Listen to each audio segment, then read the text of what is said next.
Orang Rantai. Cerpen karya Pinto Anugrah. Di mana ujung rel itu, Pak? Di ujung napas kita. Aku terbangun. Sekujur tubuh basah keringat. Mimpi itu lagi. Telah 3 malam datang berturut-turut. Bukan, itu bukan mimpi. Sekelebat bayangan. Bayangan seorang lelaki dengan seorang anak seusiaku. Entah siapa. Aku tak mengenalnya. Berdiri kaku di pinggir rel yang membentang dan menjauh. Yang ujungnya tak terlihat ditelan kabut. Kemudian bayangan lain. Samar-samar. Ini bukanlah kehidupan senja di kaki pegunungan yang sepi. Kota ini, kota yang membara oleh batu baranya. Kota yang terletak pada sebuah lembah dikurung oleh perbukitan. Hingga jika dilihat dari salah satu puncaknya, persis seperti Kuali. Kota Kuali. Tapi jangan pernah membayangkan, karena letak topografisnya kota ini kota yang sejuk, yang tiap saat akan menghembus angin gunung atau angin lembah. Kota ini berdebu dengan suhu yang amat panas, apalagi jika siang hari. Lunto Kloof, begitulah nama resmi kota ini. Dapat dikatakan bahwa kota ini kota yang sibuk. Pecahan batu bara terserak di mana-mana.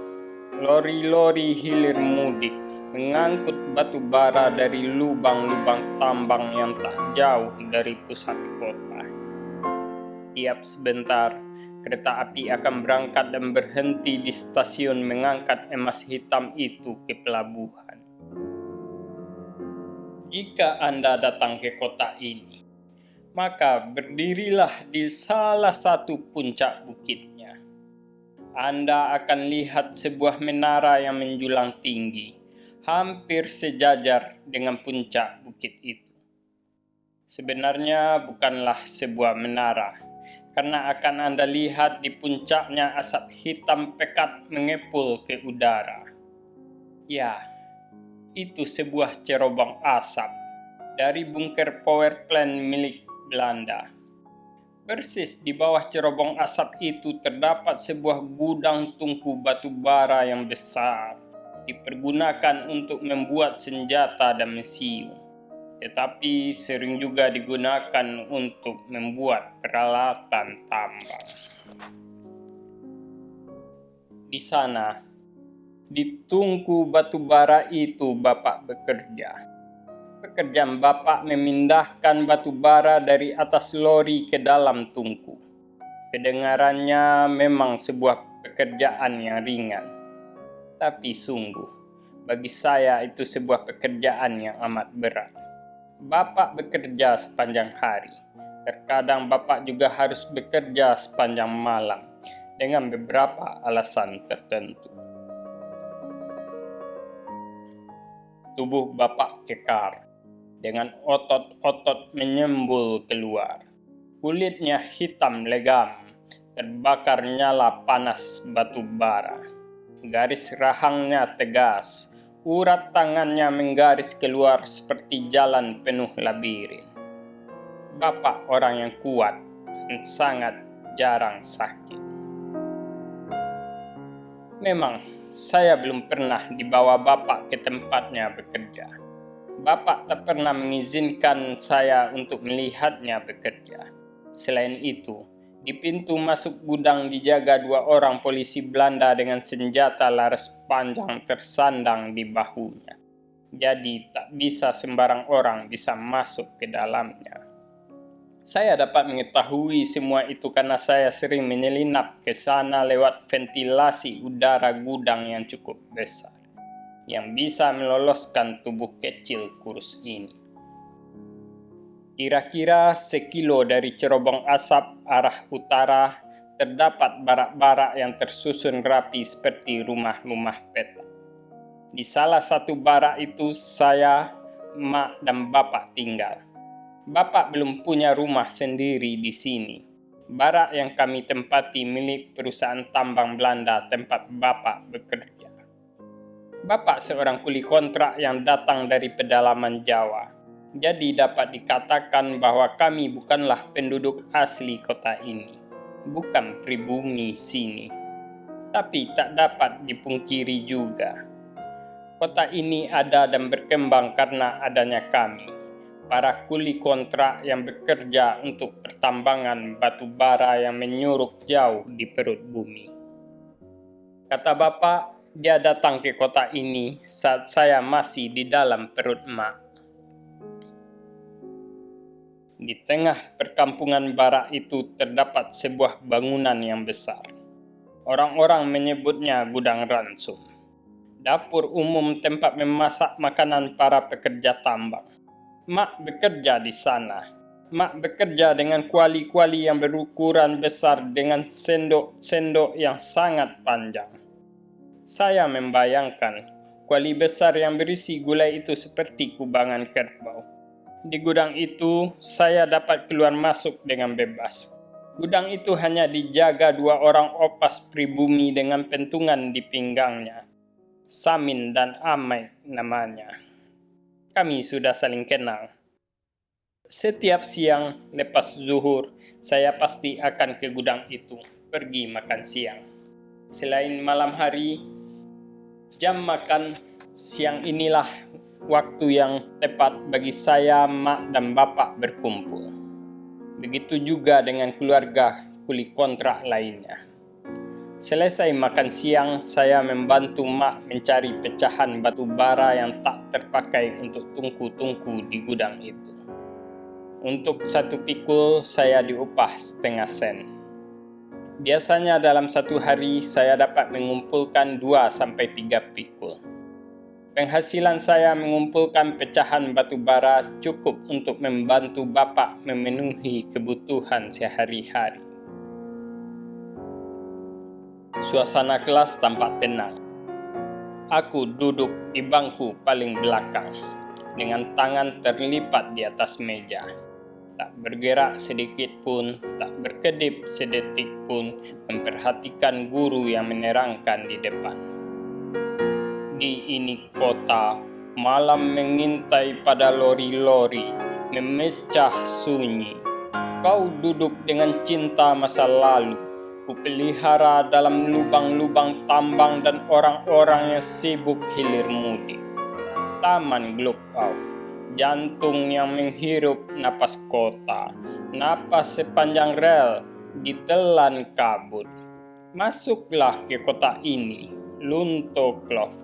Kota dengan kereta yang meliuk, turunlah dari puncak bukit masuk ke ceruk. Londo-londo menyambut dengan senyum Eropanya. Di jalan itu, orang rantai pernah terseret. Cintamu yang kutunggu di Taman Globe Off. Kubayangkan kau tengah duduk di ujung bangku taman yang lain. Tiba-tiba, suara guru itu hilang, seperti ditelan. Hanya gerak mulut. Aku memandang lurus ke depan dengan tangan masih terlipat di atas meja. Guru itu masih menerangkan. Tangannya masih menunjuk-nunjuk ke papan tulis. Aku berusaha menajamkan pendengaran. Tetapi suara itu tak juga bisa kutangkap. Apa tiba-tiba aku tuli? Tidak. Aku tidak tuli, aku berteriak. Tapi lagi-lagi teriakanku itu seperti dibungkam, redam di udara, tak ada yang mendengar. Guru itu masih sibuk menerangkan di depan dan murid yang lainnya. Mereka seperti patung dengan tangan terlipat di atas meja, tak bergerak sedikit pun, tak berkedip sedetik pun. Aku pusing. Kemudian semuanya seperti berputar, terus berputar. Murid yang lain kemudian mendekatiku. Guru itu juga berjalan ke arahku. Semakin dekat, mereka semakin membesar. Kemudian aku mulai menangkap dengungan di telingaku. Mereka mendengung seperti lebah, terus mendengung. Wajah mereka mengerubungiku. Lebah-lebah itu telah mendapat mangsanya. Kemudian suara-suara itu kembali. Aku kembali dapat mendengar mereka, tapi suara-suara melengking, memekakkan.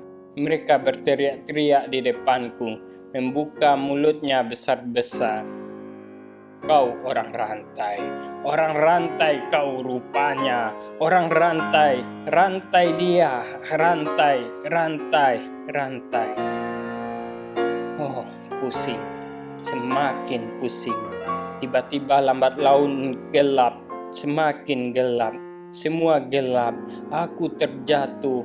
Oh, aku terbangun lagi, lalu membuka mata. Semua memandangiku heran. Kemudian mereka tertawa terbahak-bahak, keras sekali. Guru di depan kelas berjalan ke arahku, menghampiriku dengan tenang. Kau sakit? Siapa yang sakit? Dia yang sakit. Seisi kelas ini yang sakit. Apa yang diterangkannya? Dia bukan menerangkan, tapi membaca puisi. Selalu, setiap hari, yang murid-murid tak pernah mengerti. Aku tahu puisi itu. Aku tak pernah mengerti. Dan murid-murid yang lain menerima begitu saja. Mereka duduk dengan tenang, tangan terlipat di atas meja. Mereka seperti patung, hingga aku yang selalu gelisah dengan keadaan kelas seperti itu didudukkan di bangku paling belakang karena dianggap mengganggu yang lain. Aku ingat yang tadi diterangkan guru itu, puisi tadi, orang rantai, sejarah kota ini. Benarkah? Benarkah guru itu menerangkan tentang itu? Aku tidak percaya. Baik anak-anak, kembali ke soal di depan. Sekarang kerjakan bilangan prima nomor 7. Bilangan prima? Apa hubungannya dengan sejarah kota ini? Atau memang sedari tadi pelajaran matematika bukan sejarah? Jadi aku bermimpi? Aku semakin pusing. Yang mana yang mimpi? Dari kejauhan, cerobong itu masih mengepulkan asap ke udara. Setiap saya melihat cerobong asap itu, wajah Bapak selalu membayang. Asap-asap yang mengepul membentuk wajah Bapak yang sedang tersenyum. Ya, Bapak sekarang pasti sedang tersenyum. Sekarang hari Rabu awal bulan, hari gajian buruh kontrak tambang. Sebentar lagi, menjelang tengah hari, Bapak pasti akan menghadap kepala bagian administrasi untuk menerima gaji. Saya tidak tahu persis berapa gaji Bapak. Tetapi yang saya dengar, Bapak menerima gaji sebesar 50 sen sampai 60 sen sebulan. Siangnya, waktu istirahat siang, kami akan berkumpul sekeluarga. Mak pasti akan senang menyambut Bapak. Dan tentu kali ini kami akan makan siang dengan lauk yang terbaik. Kota saat ini mulai ramai. Besok akan ada pasar malam. Pasar malam yang selalu rutin diadakan oleh perusahaan tambang tempat Bapak bekerja setiap minggu pertama di awal bulan, yang berlangsung selama seminggu penuh. Semacam perayaan untuk para kuli kontrak setelah menerima gaji. Inilah yang selalu saya nantikan. Berbagai macam hiburan dan permainan akan meramaikannya, seperti buayan kaliang atau biang lala, komedi putar, sirkus, dan lain sebagainya. Juga ada hiburan rakyat seperti ketoprak, wayang, kuda lumping, randai, rabab, serta pertunjukan sandiwara yang biasa dipertunjukkan oleh orang Cina dan orang Indo. Selain naik buayan kaliang, saya juga sangat senang menonton sandiwara. Setiap pasar malam saya pasti sudah ada di gedung pertunjukan, berdiri di depan pintu, membantu penjaga gedung menjual karcis. Sebagai upahnya saya dapat menonton gratis sandiwara yang akan dipertunjukkan pada malam itu. Tentu saja tidak hanya saya yang senang dengan adanya pasar malam di kota ini. Semua orang senang, termasuk Bapak. Pada saat inilah satu-satunya hari luang Bapak pada 1 bulan penuh, dan tentu saja hari luang itu akan digunakan Bapak sepenuhnya untuk menghilangkan suntuk dari pekerjaannya. Bapak paling suka main dadu. Kali ini saya lihat Bapak pun telah ada di tempat orang berkumpul main dadu. Sorak-sorai mereka terdengar sampai ke sini, ke depan gedung pertunjukan sandiwara. Mungkin sorak kemenangan atau disorakkan orang karena kalah. Tingkah seperti itu telah biasa di kota ini. Kalau tidak ada sorak-sorai seperti itu, kota ini mungkin akan terasa lengang. Saya pun jadi ikut tersenyum memperhatikannya. Tampak Bapak terlonjak kegirangan dengan sorak yang memecah langit kota. Pasti kali ini Bapak menang. Dadunya kena. Orang-orang di sekitar sana juga ikut menyorak. Namun sorakan itu tak berlangsung lama. Terdengar suara gaduh, pasti ada pertengkaran.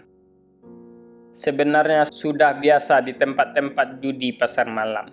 Namun suara gaduh itu berubah menjadi jeritan orang-orang ketakutan. Saya mulai terusik. Rasa ingin tahu membawa saya lebih dekat ke tempat main dadu. Orang-orang terlihat panik. Ada yang lari, ada yang terus waspada, ada yang melerai pertengkaran. Siapa yang bertengkar? Tidak jelas. Selain gelap karena kurang cahaya, orang-orang juga banyak berkerumun sehingga menghalangi pandangan. Tidak lama, orang-orang berkerumun itu kemudian hening. Suara mereka seperti tersekat, tercekik, lalu mereka mundur, lamat-lamat, satu persatu. Tampak muka mereka mulai pucat, putih seperti hilang darah. Ada juga sebagian dari mereka lari sekencang-kencangnya seperti dikejar setan. Sekarang pandangan mulai jelas, karena kerumunan itu mulai renggang. Saya baru ingat, di mana Bapak? Saya langsung berlari menyibak kerumunan itu. Oh, semua orang hening, menatap Bapak yang berdiri terpaku di tengah. Tangannya menggenggam pecahan batu bara yang berlumuran darah, dan di sampingnya terbujur seorang Indo Belanda. Kepalanya pecah mengeluarkan darah. Baju kemeja putihnya juga berlumuran darah. Belum sempat saya berpikir atau bertanya, gerombolan polisi dengan senjata laras panjang telah membubarkan orang-orang. Kemudian mereka menangkap Bapak. Bapak dibawa mereka. Bapak dibawa entah kemana. Sejak saat itu, saya tak pernah lagi ketemu Bapak.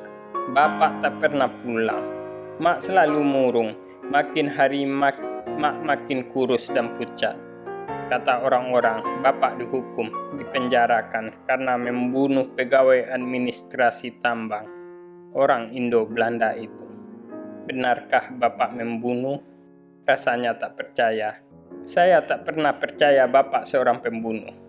Tidak, Bapak bukan seorang pembunuh. Mak terus meyakinkan saya bahwa Bapak tak bersalah. Cari Bapak nak, cari. Bawa pulang Bapakmu nak. Entah kemana saya harus mencari. Hingga hari-hari saya pun kini lebih banyak saya habiskan di puncak bukit yang mengurung kota ini. Oh, menara itu, cerobong asap itu, yang tegak menjulang di tengah kota. Asapnya terus mengepul, pekat, hitam, mengingatkan saya kepada Bapak. Siapa yang bekerja di tungku itu, memasukkan batu bara dari atas lori ke dalam tungku? Adakah Bapak sedang memegang sekop dengan kedua tangannya yang kekar? Bapak, pasti Bapak. Saya segera berlari menuruni lereng bukit di jalan setapak yang menghubungi kota. Saya berlari sekuat tenaga menuju bunker itu. Tapi belum sempat saya masuk ke dalam bunker itu. Di pintu masuk itu telah menghadang 2 orang polisi. Mereka menodongkan senjata. Tolong izinkan saya masuk. Saya ingin menemui Bapak. Saya terus memaksa masuk. Tapi tubuh 2 orang polisi itu begitu kekar dan kuat. Sulit untuk menerobosnya. Sepertinya 2 orang polisi itu sudah muak melihat tingkah saya. Mereka menyeret dan melemparkan saya ke sungai, seperti mereka melemparkan bangkai seekor anjing. Saya keluar dari sungai, kemudian kembali berlari ke bunker. Polisi itu kembali menyeret dan melemparkan saya ke sungai. Coba menerobos lagi, kutembak kepala kau. Samin dan Amai, Opas penjaga gudang ransum, kemudian datang, mengeluarkan saya dari sungai. Saya menangis sejadi-jadinya, bukan karena tak dapat masuk ke dalam bunker, tapi karena saya tak dapat menemukan Bapak. Saya menangis sambil memanggil-manggil. Samin dan Amai mencoba menenangkan saya. Kami tahu di mana Bapakmu. Saya berhenti menangis. Bapakmu dijadikan orang rantai. Sekarang dia kerja paksa di lubang tambang Sungai Durian. Oh, tidak. Tidak, aku terbangun. Mimpi itu lagi. Oh, mimpi dalam mimpi. Benarkah? Ketakutan itu aku mencoba bangkit dari tempat tidur hendak membasuh muka, menghilangkan rasa takut. Namun rasanya tubuh ini nyeri digerakkan. Kuperiksa tubuhku, perut, dada, dan punggungku. Memar seperti bekas cambukan.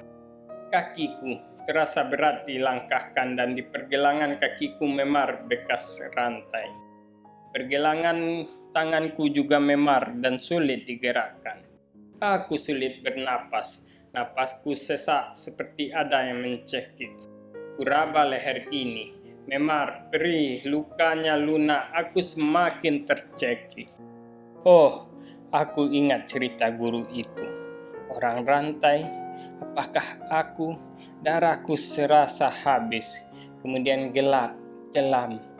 Aku terjaga. Bapak. Padang, September 2007. Selesai.